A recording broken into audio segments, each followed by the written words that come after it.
El día de mi 30 cumpleaños, mi padre golpeó la mesa con el puño frente a toda la familia y declaró: "No mereces nada de nuestro patrimonio". A la mañana siguiente recibieron una orden de desalojo y mi teléfono sonó 99 veces. No sabían que yo ya tenía más patrimonio que él. Soy Valentina, tengo 30 años, y hasta ayer mi familia me veía como la oveja negra, la que nunca lograría nada en la vida. Hoy, mientras escribo esto desde mi penthouse en el centro de la ciudad, todavía puedo escuchar el eco de la voz de mi padre resonando en el comedor de la casa familiar. Todo comenzó con lo que debería haber sido una celebración. Mi cumpleaños número 30. Mamá había insistido en hacer una cena familiar íntima. Código secreto para otra oportunidad de compararme con mis hermanos exitosos. La mesa estaba perfectamente puesta con la vajilla de porcelana que solo sacaba para ocasiones especiales. Esa que heredó de la abuela y que siempre me recordaba que yo jamás sería digna de recibirla. Llegué puntual, como siempre. Llevaba un vestido negro sencillo que había comprado en una boutique cara, pero que por supuesto nadie notaría porque todos asumían que compraba en tiendas de descuento. Mi hermano mayor Diego ya estaba ahí con su esposa perfecta, presumiendo sobre su último ascenso en el banco. Mi hermana menor Sofía hablaba sin parar sobre su nuevo BMW que papá le había regalado, porque se lo merecía por graduarse con honores. El ambiente se sentía tenso desde el momento en que puse un pie en la casa. Mamá me dio un abrazo tibio y papá apenas levantó la vista de su whisky. Nada nuevo. Durante 30 años había sido así. Yo era la hija que no cumplía expectativas, la que había elegido estudiar arte en lugar de administración, la que trabajaba en pleitos en lugar de hacer carrera en una empresa prestigiosa. La cena transcurrió entre comentarios pasivo-agresivos disfrazados de conversación familiar. Diego mencionó casualmente que acababa de comprar una casa nueva, y Sofía no paró de mostrar fotos de sus vacaciones en Europa. Yo permanecí callada, masticando mi comida y esperando que la tortura terminara pronto. Pero entonces llegó el momento que cambiaría todo. Papá se puso de pie abruptamente. Su silla rechinó contra el piso de mármol. Todos nos quedamos en silencio. Su rostro estaba rojo. No sabía si por el alcohol o por la rabia que siempre parecía sentir hacia mí. ¿Sabes qué, Valentina?, dijo con esa voz que usaba cuando estaba a punto de pronunciar sentencia. He estado pensando mucho últimamente sobre el futuro, sobre lo que pasará con todo lo que he construido. Mi estómago se contrajo. Sabía que no iba a gustarme hacia dónde se dirigía esta conversación. Diego ha demostrado ser un hombre responsable, un líder. Sofía tiene la inteligencia y la ambición que se necesita para manejar negocios serios. Su mirada se clavó en mí como un puñal. Pero tú has demostrado una y otra vez que no tienes lo necesario. La habitación se llenó de un silencio incómodo. Podía sentir las miradas de todos sobre mí, algunas compasivas, otras simplemente curiosas por ver cómo reaccionaría ante otra humillación pública. Entonces vino el golpe final. Slam. Su puño golpeó la mesa con tanta fuerza que las copas de vino se tambalearon y algunos cubiertos cayeron al suelo. El sonido resonó por toda la casa como un disparo. «Tú no mereces nada de nuestro patrimonio», gritó con una vehemencia que me dejó helada. Nada, ni un peso, ni una propiedad, ni siquiera un recuerdo de esta familia. Te lo has ganado con tu mediocridad y tu falta de ambición. Las palabras me golpearon como bofetadas físicas. Sentí cómo la sangre se me subía a la cara, cómo mi corazón empezaba a latir tan fuerte que estaba segura de que todos podían escucharlo. Las lágrimas amenazaron con salir, pero me las tragué. No les daría esa satisfacción. Diego intentó calmar la situación con un «Papá, tal vez no es el momento», pero la mirada asesina que recibió lo hizo cerrar la boca inmediatamente. Sofía miraba su plato como si fuera lo más interesante del mundo. Mamá jugueteaba nerviosamente con su collar de perlas, esas perlas que también sabía que jamás serían mías. La casa de la playa, el departamento en Polanco, las inversiones, todo irá para Diego y Sofía cuando yo muera. Tú tendrás que aprender a vivir de tu propio esfuerzo, aunque por lo que he visto hasta ahora, no creo que llegues muy lejos. Me levanté de la mesa con una calma que ni yo sabía de dónde había sacado. Tomé mi bolso, un Hermès que había comprado el mes pasado, pero que por supuesto nadie reconocería como auténtico, y caminé hacia la puerta. «Valentina, espera», murmuró mamá sin mucha convicción. «No», respondí sin voltear. Creo que papá ha sido muy claro. Feliz cumpleaños para mí, ¿verdad? Salí de esa casa sintiendo un extraño vacío en el pecho, pero también algo más profundo, una satisfacción silenciosa que no podía explicar en ese momento. Esa noche, desde mi departamento, que por cierto era 3 veces más grande que el de Diego, hice algunas llamadas importantes. a mi abogado, a mi contador, a algunos contactos clave. Era hora de poner en marcha algo que había estado preparando durante años, algo que ningún miembro de mi familia ni remotamente sospechaba. A las 8:30 am del día siguiente, mientras tomaba mi café matutino en mi terraza con vista panorámica a la ciudad, sonó mi teléfono. Era Diego. Valentina, necesitamos hablar urgentemente. Su voz sonaba desesperada, completamente diferente al tono condescendiente de la noche anterior. ¿Qué pasa, hermano?, pregunté con fingida inocencia. Llegó una orden de desalojo a la casa, también a mi departamento, y al de Sofía. No entendemos qué está pasando. Los abogados dicen que las propiedades fueron vendidas. Pero eso es imposible, ¿verdad? Sonreí mientras veía las montañas a lo lejos, pintadas de dorado por el sol matutino. ¿Imposible? ¿Por qué sería imposible, Diego? El silencio del otro lado de la línea fue música para mis oídos. Mi teléfono no paró de sonar en toda la mañana. 99 llamadas perdidas para ser exacta. 32 de Diego, 28 de Sofía, 31 de papá, 8 de mamá. Cada llamada más desesperada que la anterior, cada mensaje de voz más suplicante que el anterior, pero había algo que ninguno de ellos sabía, algo que había mantenido en secreto durante 5 años mientras construía meticulosamente mi imperio financiero, algo que cambiaría para siempre la dinámica de poder en mi familia. Resulta que la niña mediocre, la oveja negra, la que nunca llegaría lejos, tenía un patrimonio neto de $50 millones y acababa de convertirse en la propietaria de cada una de las propiedades que mi familia consideraba suyas por derecho divino. Mientras las llamadas seguían llegando a mi teléfono, decidí que era momento de contarles toda la verdad. No a ellos, sino a ustedes, porque necesito que alguien entienda cómo llegué hasta aquí. Todo comenzó hace 5 años, cuando cumplí 25.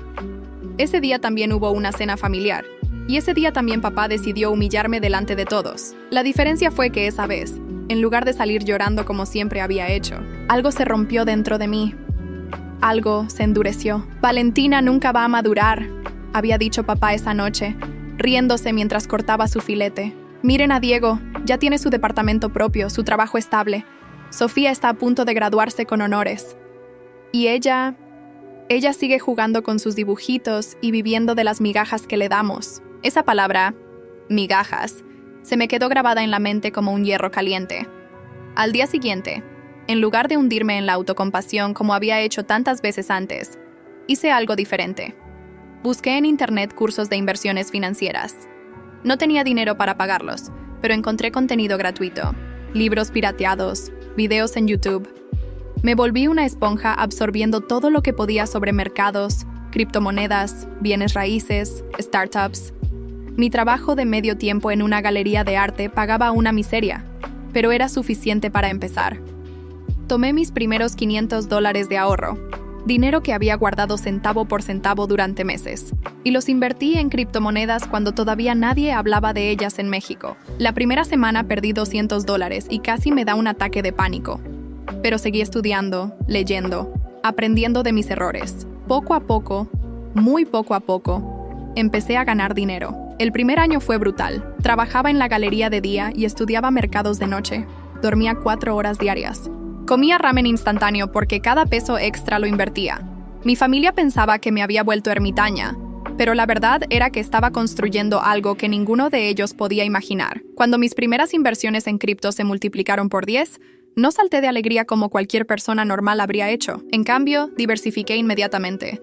Compré acciones de empresas tecnológicas que estaban empezando a despegar. Invertí en startups mexicanas que parecían prometedoras. Compré mi primer departamento pequeño para rentarlo. Para el segundo año, ya tenía un patrimonio de $100,000. Seguía viviendo como si no tuviera nada, pero por dentro sabía que estaba construyendo mi libertad. El momento clave llegó en mi tercer año de inversiones. Una de las startups en las que había invertido $10,000 fue adquirida por una empresa estadounidense por una cantidad obscena de dinero. Mi participación me dio $800,000 de la noche a la mañana. Fue entonces cuando contraté a Rodrigo Mendoza, uno de los mejores asesores financieros del país. Un hombre elegante, de unos 50 años, que manejaba las fortunas de algunas de las familias más ricas de México. Al principio se mostró escéptico cuando una chica de 28 años llegó a su oficina pidiendo asesoría, pero cuando vio mis números, su actitud cambió completamente. Señorita Valentina, me dijo en nuestra primera reunión seria, usted tiene un talento natural para esto. Con la estrategia correcta podríamos multiplicar su patrimonio considerablemente en los próximos años. Rodrigo me enseñó cosas que ninguna universidad me habría enseñado. Cómo estructurar empresas offshore, cómo minimizar impuestos legalmente, cómo comprar propiedades a través de fideicomisos, cómo invertir en mercados internacionales. Pero sobre todo, me enseñó algo crucial, la discreción. La riqueza real, me explicó mientras tomábamos café en su oficina del piso 40 de Torre Mayor, no se ostenta. Se oculta, se protege, se hace crecer en silencio hasta que un día tienes tanto poder que ya nadie puede tocarte. Esas palabras se convirtieron en mi filosofía de vida. Durante los siguientes 2 años, mi patrimonio creció exponencialmente.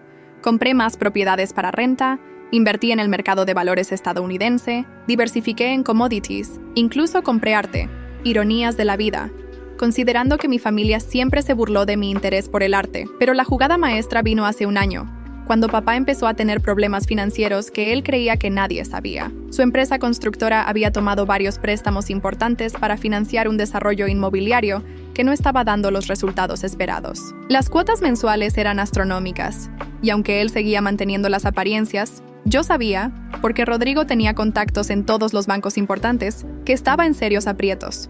Ahí fue cuando decidí hacer mi movimiento más audaz. A través de una de mis empresas offshore, empecé a comprar las deudas de papá. No directamente, por supuesto. Las compré a través de terceros, de fondos de inversión, de intermediarios que hacían imposible rastrear el origen real del dinero.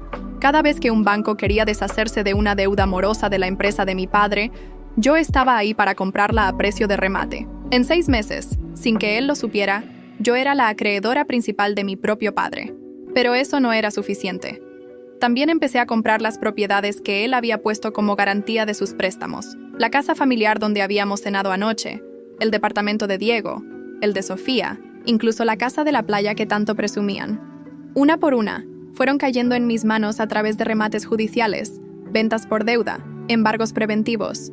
Todo legal, todo perfectamente documentado, todo imposible de rastrear hasta mí.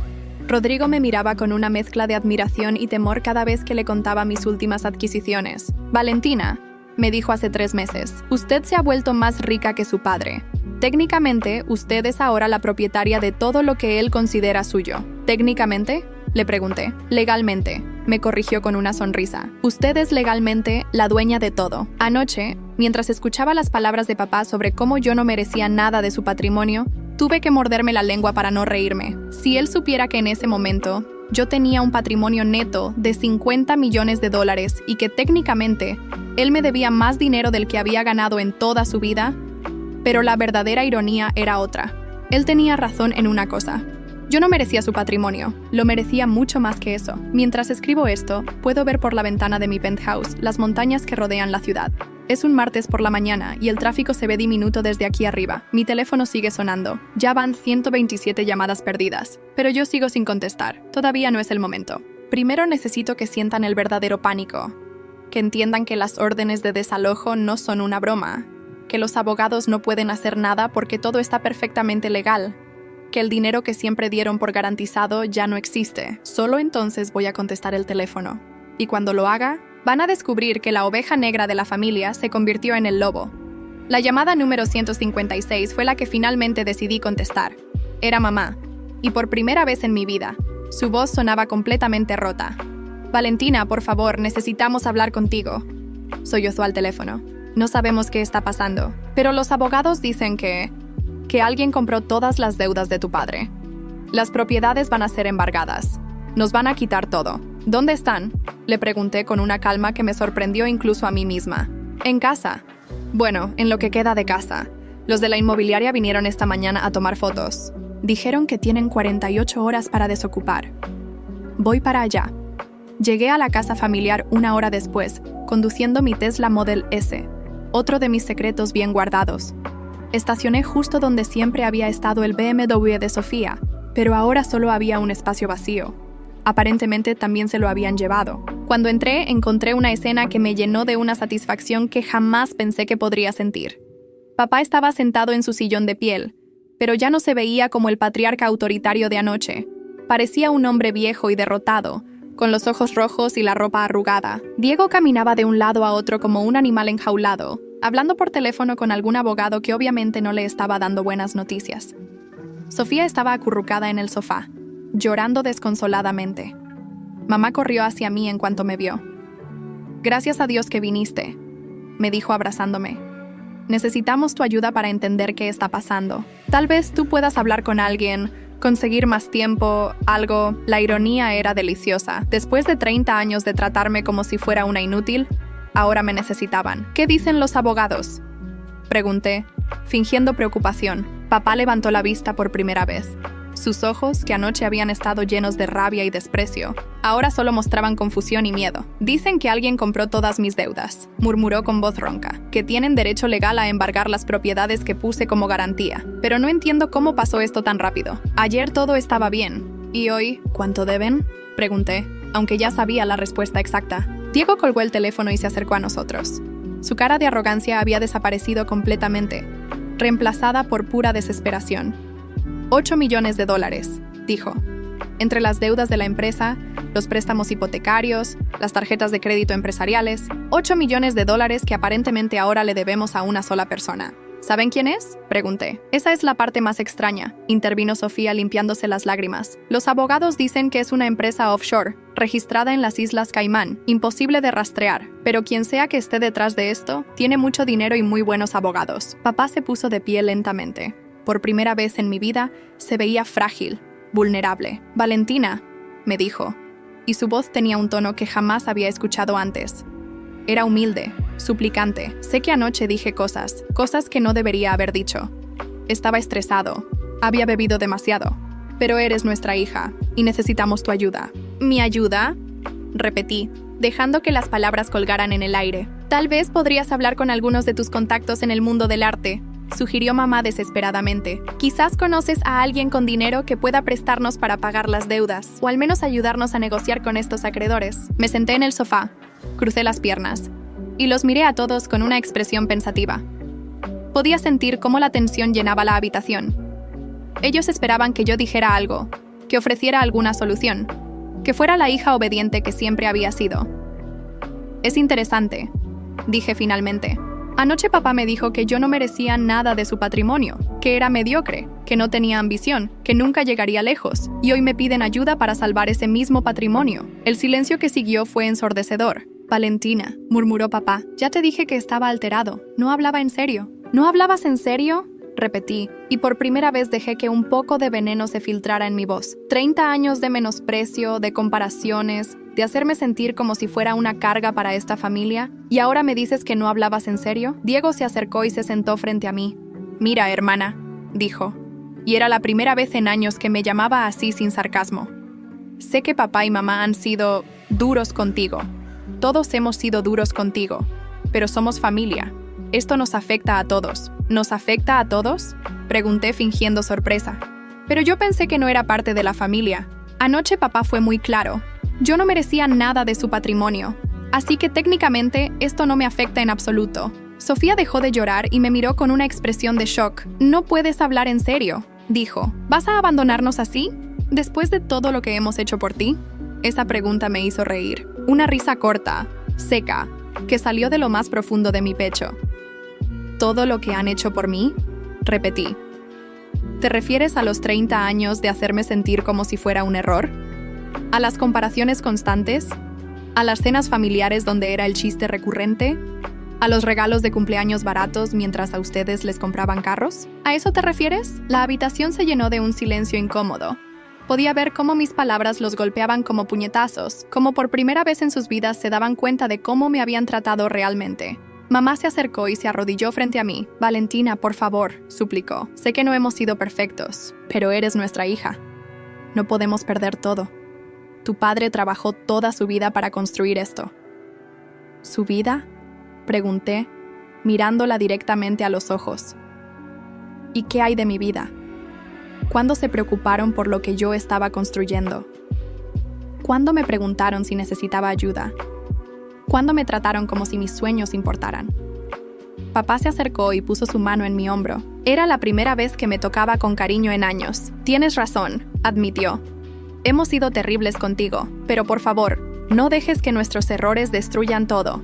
Si conoces a alguien que pueda ayudarnos, por favor. Lo miré fijamente. Este hombre que había sido mi verdugo emocional durante 30 años ahora me suplicaba ayuda. El poder había cambiado de manos completamente. Y ellos ni siquiera se daban cuenta. Está bien, dije finalmente. Voy a hacer algunas llamadas. Voy a ver qué puedo hacer. El alivio en sus rostros fue inmediato y palpable. Diego me abrazó. Sofía dejó de llorar. Mamá me besó la frente. Y papá murmuró, gracias, una y otra vez. Pero, agregué levantándome del sofá, esto va a tomar tiempo. Y no puedo garantizar nada. $8 millones no es dinero que se consigue de la noche a la mañana. Lo que sea, dijo papá desesperadamente. Haremos lo que sea necesario. Salí de esa casa sintiendo una mezcla de poder y anticipación que nunca había experimentado. Ellos pensaban que yo iba a ayudarlos, que iba a mover cielo y tierra para conseguir el dinero que necesitaban. Lo que no sabían era que yo ya tenía ese dinero. Ese dinero era mío. Esas deudas eran mías. Esas propiedades eran mías. Y ahora, después de 30 años de humillaciones, finalmente había llegado el momento de que supieran la verdad. Pero todavía no. Primero quería que sufrieran un poco más. Quería que entendieran lo que se sentía ser desesperado, ser vulnerable, necesitar ayuda y no tenerla. Quería que aprendieran lo que se sentía ser yo durante todos estos años.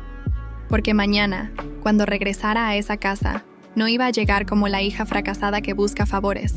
Iba a llegar como la dueña de todo lo que ellos consideraban suyo. Esa noche no pude dormir, no por nervios o ansiedad, sino por la anticipación pura de lo que estaba a punto de suceder. Pasé horas en mi terraza, viendo las luces de la ciudad, tomando una copa de vino Chateau Margaux, que costaba más que el salario mensual que mi familia creía que yo ganaba. A las 6 a.m. mi teléfono sonó. Era Diego, otra vez. Valentina, perdón por llamar tan temprano, pero no pude dormir. Su voz sonaba desesperada. ¿Pudiste contactar a alguien? Los abogados dicen que tenemos hasta mañana para conseguir el dinero o presentar un plan de pago, o van a proceder con el embargo inmediato. Estoy trabajando en eso, le dije, disfrutando cada segundo de su desesperación. De hecho, creo que encontré a alguien que podría estar interesado en ayudar. ¿En serio? ¿Quién? Es complicado. Mejor nos vemos en la casa en unas horas. Tengo que explicarles algunas cosas importantes. Llegué a la casa familiar a las 11 a.m. Esta vez llevaba puesto un traje sastre de Armani que me había costado más que el auto usado que papá me había regalado para mi graduación universitaria. También llevaba un maletín de piel italiana y una sonrisa que ellos interpretaron como esperanza. Todos estaban reunidos en el comedor, el mismo lugar donde 2 días antes papá había declarado que yo no merecía nada. La ironía era perfecta. ¿Qué averiguaste?, preguntó Sofía ansiosa, antes de que yo pudiera siquiera sentarme. Bueno, dije, abriendo mi maletín con calma deliberada. Hablé con algunos contactos. Resulta que sí hay alguien dispuesto a ayudar, pero la situación es más complicada de lo que pensábamos. Saqué una carpeta llena de documentos reales, todos perfectamente legales, todos con mi nombre en ellos, aunque ellos aún no lo sabían. Para empezar, continué, necesito que entiendan exactamente lo que está pasando aquí. Esto no es solo un problema de flujo de efectivo o una crisis temporal. Su situación financiera es mucho peor de lo que pensaban. Papá se puso pálido. ¿Qué quieres decir? Quiero decir que las deudas no son solo de 8 millones. Con intereses, penalizaciones y costos legales acumulados, estamos hablando de casi 12 millones de dólares. El silencio que siguió fue ensordecedor. Diego se dejó caer en su silla como si le hubieran dado un golpe físico. Eso es imposible, murmuró papá. Los abogados dijeron 8 millones. Los abogados les dijeron lo que ustedes querían escuchar, repliqué, sacando más documentos. Pero yo hice mi tarea. Hablé con especialistas en reestructuración de deuda. Revisé todos los contratos. Analicé cada cláusula de penalización. La realidad es esta. Puse una hoja frente a cada uno de ellos. Sus rostros se volvieron de diferentes tonos de gris mientras leían las cifras. ¿Pero dijiste que encontraste a alguien dispuesto a ayudar?, dijo mamá con voz temblorosa. Así es, pero esta persona tiene condiciones muy específicas. ¿Qué tipo de condiciones?, preguntó Diego. Primero, quiere el control total de todas las propiedades como garantía. Segundo, quiere un 15% de interés anual sobre el préstamo. Tercero, quiere que la familia reconozca públicamente su error de cálculo y su gratitud por la ayuda recibida. ¿Reconocer públicamente?, preguntó Sofía. ¿Qué significa eso? Significa que tendrían que hacer una declaración pública admitiendo que estuvieron al borde de la bancarrota y que esta persona los salvó. También significa que tendrían que disculparse públicamente por cualquier trato injusto que hayan dado a miembros de la familia que ahora están en posición de ayudarlos. Papá frunció el ceño. Eso suena muy específico. ¿Quién es esta persona exactamente? Sonreí. El momento había llegado. Alguien que conocen muy bien, dije, cerrando la carpeta lentamente. Alguien que ha estado observando esta familia durante años. Alguien que sabe exactamente cómo los trata a sus hijos. Alguien que decidió que era hora de que las cosas cambiaran. La tensión en la habitación se podía cortar con un cuchillo. Podía ver cómo sus cerebros trabajaban, tratando de entender hacia dónde iba esta conversación. Valentina, dijo mamá lentamente, ¿de qué estás hablando? Me puse de pie y caminé hasta la ventana, la misma ventana por la que había mirado tantas veces cuando era niña, soñando con el día en que me irían de esta casa para siempre. Estoy hablando de justicia, dije sin voltear. Estoy hablando de 30 años de humillaciones, de comparaciones, de hacer sentir a alguien como si fuera menos que nada. Estoy hablando de un padre que ayer le dijo a su hija que no merecía nada de su patrimonio. Me di la vuelta para enfrentarlos. Estoy hablando de mí. Diego fue el primero en entender. Vi cómo sus ojos se abrían completamente, cómo su rostro pasaba de la confusión al shock absoluto. No, murmuró. No es posible. ¿Qué no es posible, Diego? Pregunté con una sonrisa que sabía que era cruel. Que tu hermana pequeña, la fracasada, la mediocre, haya conseguido $12 millones para salvarlos? ¿O que sea ella quien ahora decide si ustedes conservan su hogar? Sofía se puso de pie tan rápido que su silla se volcó. ¡Estás mintiendo!, gritó. ¡Tú no tienes ese dinero! ¡Tú trabajas en una galería de arte! Trabajaba, la corregí. Hace 3 años que soy dueña de esa galería. También soy dueña de otras 4 galerías en diferentes ciudades, de un portafolio de inversiones que vale $50 millones. Y desde ayer, de todas las deudas de papá. El silencio que siguió fue diferente a todos los anteriores. No era solo shock o confusión. Era terror puro. Papá se levantó lentamente. Su rostro había perdido todo el color. ¿Estás diciendo que tú...? Estoy diciendo que yo soy la persona de las Islas Caimán. Respondí, disfrutando cada palabra. Yo compré todas tus deudas. Yo soy dueña de esta casa, del departamento de Diego, del departamento de Sofía, de la casa de la playa. Yo soy quien decidió que era hora de cobrar. Mamá se llevó las manos a la boca, como si estuviera a punto de vomitar. Pero, ¿cómo? ¿Cuándo? No entiendo. ¿Cómo? Repetí. Trabajando 16 horas al día mientras ustedes dormían. Estudiando mercados financieros mientras ustedes veían televisión. Invirtiendo cada peso que ganaba mientras ustedes gastaban en lujos. ¿Cuándo? Llevo 5 años construyendo esto. 5 años preparándome para este momento exacto. Diego se acercó a mí, y por primera vez en mi vida, vi miedo real en sus ojos. Valentina, esto es una locura. Somos tu familia. ¿Mi familia? Reí. ¿La misma familia que ayer me dijo que no merecía nada? ¿La misma familia que durante 30 años me hizo sentir como si fuera una carga? ¿Esa familia? Papá se dejó caer en su silla, como si sus piernas no pudieran sostenerlo más. ¿Qué quieres?, preguntó con voz rota. ¿Dinero? ¿Una disculpa? ¿Qué quieres de nosotros? Lo miré directamente a los ojos, esos ojos que tantas veces me habían mirado con desprecio. Quiero que entiendan lo que se siente, dije. Quiero que sepan lo que es necesitar ayuda y no tenerla. Quiero que experimenten la humillación de depender de alguien que los considera menos que nada. Me dirigí hacia la puerta, pero antes de salir, me di la vuelta una última vez. Tienen 24 horas para decidir si aceptan mis condiciones o si prefieren que proceda con el embargo. Pueden quedarse con las propiedades si pagan $12 millones más intereses, o pueden aceptar mi propuesta de préstamo con las condiciones que les mencioné. ¿Y si no podemos pagar?, preguntó Sofía con voz temblorosa. Sonreí.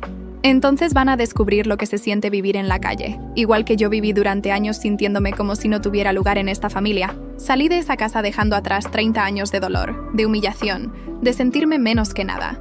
Pero algo me decía que lo mejor estaba por venir. Las siguientes 20 horas fueron las más intensas de mi vida. Mi teléfono no paró de sonar ni un solo minuto. Llamadas desesperadas, mensajes de texto suplicantes. Incluso recibí emails de familiares lejanos que de alguna manera se habían enterado de la situación y querían mediar en el conflicto familiar. Pero la llamada que más me divirtió fue la de mi tía Esperanza, la hermana mayor de papá, quien siempre había sido igual de despectiva conmigo. Valentina, acabo de hablar con tu padre, dijo con esa voz autoritaria que siempre usaba. No sé qué jueguito estás jugando, pero esto se acabó. Una hija no le hace esto a su familia. Vas a devolver ese dinero ahora mismo y vas a pedirle perdón a tu padre por esta broma de mal gusto. Tía Esperanza, respondí con la misma calma que había mantenido durante días. Con todo respeto, esto no es su asunto. Además, creo que no entiende la situación. Yo no les quité nada a ellos. Yo compré legalmente las deudas que ellos no podían pagar. Eso es traición, gritó. Es venganza. Una hija decente jamás haría algo así. Una familia decente jamás habría tratado a su hija como me trataron a mí durante 30 años, repliqué. Pero curiosamente, usted nunca dijo nada cuando papá me humillaba en las cenas familiares, ¿verdad? Colgué antes de que pudiera responder. La verdad era que cada llamada, cada súplica, cada intento de manipulación emocional solo confirmaba que había tomado la decisión correcta.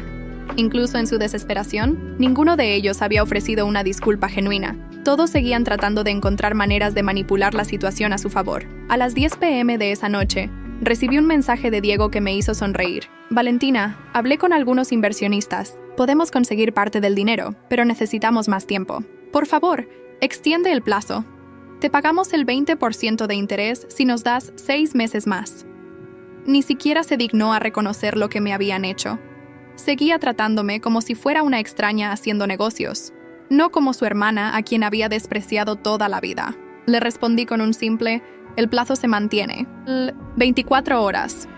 A la mañana siguiente, exactamente a las 11 a.m., hora en que había dado el ultimátum, llegué a la casa familiar por última vez como visitante. A partir de ese momento, técnicamente era mi casa. Encontré a toda la familia reunida en el comedor, pero el ambiente era completamente diferente al de los días anteriores. Ya no había desesperación o pánico, había algo mucho peor, resentimiento puro. Papá me miró con odio cuando entré. Espero que estés orgullosa de ti misma, dijo con voz venenosa. Destruir a tu propia familia por dinero. Eso es lo más bajo que he visto en mi vida. ¿Destruir a mi familia? Repetí sentándome en la cabecera de la mesa. Su lugar habitual. ¿No es eso exactamente lo que ustedes me hicieron a mí durante 30 años? Sofía se puso de pie bruscamente. Ya basta de esta víctima. Todos tenemos problemas familiares. Eso no justifica que nos quites todo lo que tenemos. ¿Quitar? Pregunté, fingiendo confusión. Yo no les quité nada. Ustedes perdieron todo porque papá tomó decisiones financieras terribles y no pudo pagar sus deudas. Yo simplemente compré esas deudas legalmente. Diego se inclinó hacia adelante, con los puños cerrados sobre la mesa. Deja de fingir que esto es solo business. Escupió. Esto es venganza, y lo sabes. Venganza porque papá te dijo unas cuantas verdades que no querías escuchar. Esas palabras fueron como un balde de agua fría. Después de todo lo que había pasado, después de todas las revelaciones, él todavía creía que papá había estado diciendo verdades cuando me humilló. ¿Unas cuantas verdades? Repetí lentamente. ¿Te refieres a cuando dijo que yo era mediocre? ¿O cuando dijo que nunca llegaría lejos? ¿O cuando declaró que no merecía nada de su patrimonio? Tal vez tenía razón, gritó Sofía. Mira lo que estás haciendo. Una persona decente no hace esto. Mamá, que había estado callada hasta ese momento, finalmente habló. Valentina, dijo con voz cansada, sé que no fuimos perfectos, sé que cometimos errores, pero esto va más allá de cualquier error que hayamos cometido. Esto es cruel. ¿Cruel? Me puse de pie lentamente. ¿Saben qué es cruel? Cruel es hacer que una niña de 10 años se sienta como si fuera una carga. Cruel es comprarle a una hija regalos baratos mientras a la otra le compras joyas. Cruel es decirle a una mujer de 30 años, delante de toda su familia, que no merece nada de su patrimonio. ¡Ya supéralo!, gritó Diego. ¡Eso fue una noche de borrachera! ¡No puedes destruir una familia por una noche! ¿Una noche? Reí amargamente. ¿Creen que esto es por una noche? Esto es por 30 años. 30 años de hacerme sentir invisible, 30 años de comparaciones, 30 años de ser tratada como la hija defectuosa que nunca podría estar a la altura de ustedes dos. Papá se puso de pie y caminó hacia mí. Por un momento pensé que iba a intentar abrazarme, pero en cambio me apuntó con el dedo. ¿Sabes qué? Tenía razón, dijo con veneno puro en su voz. No mereces ser parte de esta familia. Una hija real jamás haría esto. Una hija real tendría compasión, tendría amor. Pero tú solo tienes odio y resentimiento. ¿Una hija real? Repetí. ¿Como Diego, que solo te habla cuando necesita dinero? ¿Como Sofía, que solo viene a casa cuando quiere que le pagues sus tarjetas de crédito? ¿Esa clase de hijas reales? ¡Al menos ellos no nos traicionaron!, gritó mamá. poniéndose de pie también. Al menos ellos no se convirtieron en nuestros enemigos. Yo no me convertí en su enemigo, dije con calma. Ustedes me convirtieron en su víctima durante 30 años. La diferencia es que ahora tengo el poder para cambiar eso. El silencio que siguió fue diferente. No era solo rabia o desesperación, era una ruptura final, definitiva. Podía sentir cómo los últimos hilos que nos unían como familia se cortaban uno por uno. Entonces, ¿cuál es su decisión?, pregunté. ¿Aceptan mis condiciones o procedo con el embargo? Papá me miró con una mezcla de odio y desprecio que jamás había visto antes. Vete al infierno, dijo. Prefiero vivir en la calle antes que humillarme ante ti. Perfecto, respondí, dirigiéndome hacia la puerta. En ese caso, tienen hasta las 6 p.m. para desocupar todas las propiedades. Los agentes del banco estarán aquí a las 7 p.m. para cambiar las cerraduras. ¡Valentina!, gritó mamá detrás de mí. Por favor, reconsidéralo. ¡Somos tu familia! Me detuve en el umbral sin voltear. No, dije. Ustedes fueron mi familia. Pero una familia no hace lo que ustedes me hicieron. Y una familia real habría estado orgullosa de mi éxito en lugar de resentida por él. Salí de esa casa por última vez como hija. La próxima vez que pusiera un pie ahí, sería como propietaria. Esa tarde, desde mi oficina, observé por las cámaras de seguridad mientras ellos empacaban sus pertenencias. Ver a papá cargando cajas hacia un camión de mudanzas rentado me dio una satisfacción que jamás pensé que podría sentir. Mi teléfono sonó. Era Rodrigo. «Valentina», me dijo. «Todo está listo. Las propiedades están oficialmente a su nombre. Los contratos de renta ya están preparados. Cuando guste, puede proceder con sus planes». «Gracias, Rodrigo», respondí. «Pero creo que todavía no he terminado». «¿Qué tiene en mente?». Sonreí mientras veía a mi familia cargar la última caja en el camión. Creo que es hora de que toda la ciudad sepa quién es realmente Valentina Herrera, porque resulta que 30 años de humillaciones no se vengan solo con tomar sus propiedades, se vengan asegurándose de que nunca más puedan humillar a nadie. 6 meses después de esa última conversación en la casa familiar, me encuentro escribiendo el final de esta historia desde mi nueva oficina. No la oficina de mi penthouse, sino la oficina principal de Herrera Holdings, mi empresa, ubicada en el piso 45 de Torre Reforma. Desde mi ventana puedo ver toda la ciudad extenderse ante mí como un mapa de posibilidades infinitas. En mi escritorio tengo una foto enmarcada. Es la portada de Forbes México del mes pasado, donde aparezco como una de las empresarias más jóvenes y exitosas del país. El titular dice: «La millonaria que nadie vio venir. Cómo Valentina Herrera construyó un imperio de 50 millones sin que nadie se diera cuenta». La historia que acompañaba esa portada era exactamente lo que había planeado. No solo contaba mi éxito financiero, sino que también revelaba, con lujo de detalles, cómo había sido tratada por mi familia durante años. Cada humillación, cada comparación, cada momento en que me hicieron sentir como si no valiera nada. Todo documentado con fechas, testigos, incluso algunas grabaciones de audio que había hecho en secreto durante los últimos años. El artículo se volvió viral inmediatamente, no solo en México, sino en toda Latinoamérica. Las redes sociales explotaron con comentarios de mujeres que se identificaban con mi historia, que habían vivido situaciones similares con sus familias. Me convertí en un símbolo involuntario de empoderamiento femenino y justicia familiar. Pero lo más delicioso fue ver las reacciones de mi familia. Papá intentó dar entrevistas defendiéndose, pero cada palabra que decía solo empeoraba su imagen. En una entrevista particularmente desastrosa con un programa matutino, cuando el conductor le preguntó si era cierto que me había dicho que no merecía nada de su patrimonio, él respondió: «Bueno, en ese momento ella realmente no había demostrado tener el carácter necesario para manejar responsabilidades financieras importantes». Esa frase se convirtió en meme nacional en menos de 24 horas. Miles de personas compartieron capturas de pantalla con comentarios como «el carácter necesario», «tener 50 millones de dólares» y «cuando tu papá dice que no tienes carácter pero eres más rica que él». Diego y Sofía trataron de mantenerse en silencio, pero los reporteros los encontraron. Las fotografías de ellos viviendo en un departamento pequeño, rentado, después de haber perdido sus propiedades, circularon por todas las redes sociales acompañadas de comentarios sarcásticos sobre los hermanos exitosos. Sofía cometió el error de dar una entrevista donde dijo: «Mi hermana siempre fue resentida. Esto no es justicia, es venganza pura». Esa entrevista también se volvió viral, pero no de la manera que ella esperaba. Los comentarios eran devastadores. resentida por tener 50 millones más que ustedes. La venganza es dulce cuando tienes razón. Imagínense ser tan tóxicos que su hermana prefiera destruirlos antes que seguir siendo familia. Pero la verdadera justicia llegó de maneras que ni yo había anticipado. Resulta que después de que la historia se hiciera pública, varias personas que habían hecho negocios con papá empezaron a hablar. Clientes que él había estafado, empleados a quienes no les había pagado, proveedores que había dejado colgados. La imagen del exitoso empresario que había cultivado durante años se desmoronó completamente cuando la gente se sintió libre de contar la verdad. Una investigación de la Procuraduría Fiscal reveló que había evadido impuestos por años. Otra investigación encontró irregularidades en varios de sus proyectos inmobiliarios. En menos de 3 meses, papá pasó de ser visto como una víctima de una hija vengativa a ser visto como lo que realmente era, un hombre que había construido su éxito sobre mentiras, manipulación y evasión.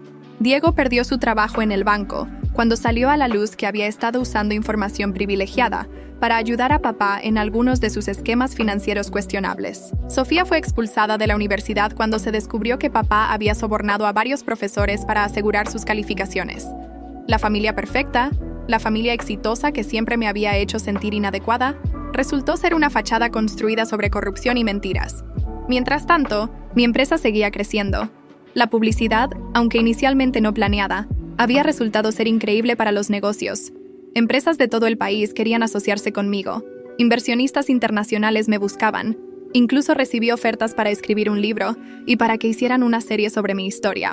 Pero lo más satisfactorio no fueron los negocios nuevos o la fama. Lo más satisfactorio fue el momento en que papá me llamó. Fue un martes por la tarde, exactamente 7 meses después de mi cumpleaños número 30. Mi asistente me dijo que había un hombre en la línea que decía ser mi padre y que necesitaba hablar conmigo urgentemente. «Pásalo», le dije. «Valentina». Su voz sonaba quebrada, desesperada. Necesitamos hablar». «Dime», respondí con la misma frialdad que él había usado conmigo durante años. «Las cosas se han salido de control. Los abogados, los periodistas, las investigaciones, todo esto ha ido demasiado lejos. Necesito que pares esto». «¿Parar qué exactamente?» «¿Tú sabes qué? Deja de hablar con los reporteros.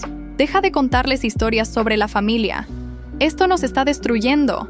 «¿Los está destruyendo?», repetí. «Qué interesante. ¿Y cuando ustedes me destruían a mí durante 30 años, eso estaba bien? Nunca te destruimos. Fuimos duros contigo porque queríamos que fueras mejor». «Papá», dije, y mi voz era puro hielo. «Yo soy mejor. Soy 50 millones de dólares mejor que ustedes. Resulta que sus métodos funcionaron, solo que no de la manera que esperaban». Hubo un silencio largo. «¿Qué quieres?», preguntó finalmente. «¿Dinero? ¿Una disculpa pública? ¿Qué necesitas para que pares esto?» «¿Sabes qué quería hace 7 meses?», le pregunté. «Quería respeto. Quería que me trataran como un miembro valioso de la familia. Quería que estuvieran orgullosos de mí en lugar de avergonzados. Eso era todo lo que quería». «Podemos empezar de nuevo», dijo desesperadamente. «Podemos intentarlo otra vez. Podemos ser una familia real». «No», respondí. «Una familia real no trata a sus hijos como ustedes me trataron. Una familia real habría estado celebrando mi éxito en lugar de resentida por él. Una familia real habría reconocido sus errores hace meses cuando tuvieron la oportunidad. Por favor», suplicó. «Solo para esto. Nosotros lo sentimos. ¿Está bien? Lo sentimos. Te tratamos mal y lo sentimos». «¿Saben qué es lo más triste de todo esto?», le dije. «Que solo me piden perdón ahora que no tienen otra opción. No porque realmente entiendan lo que me hicieron, sino porque las consecuencias finalmente los alcanzaron». Colgué el teléfono y nunca más volví a contestar sus llamadas. Hoy, mientras termino de escribir esta historia, puedo decir con total honestidad que no me arrepiento de nada.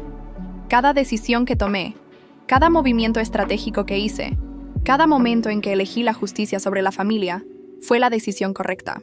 ¿Mi familia resultó destruida? Sí, pero no por mí. Fue destruida por 30 años de toxicidad, manipulación y mentiras que finalmente salieron a la luz. ¿Perdí a mi familia?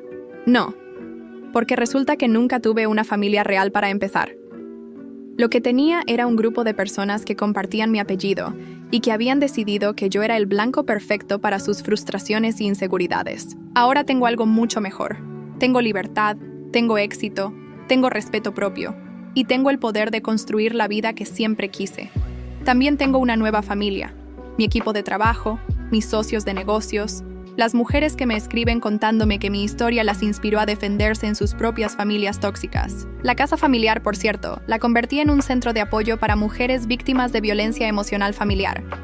Cada vez que paso por ahí y veo a mujeres entrando para recibir terapia y apoyo legal, siento que el círculo se ha cerrado perfectamente. Diego, Sofía y papá ahora viven en un departamento de 2 habitaciones en una zona de clase media-baja. Mamá los dejó hace 3 meses, aparentemente cuando el dinero se acabó.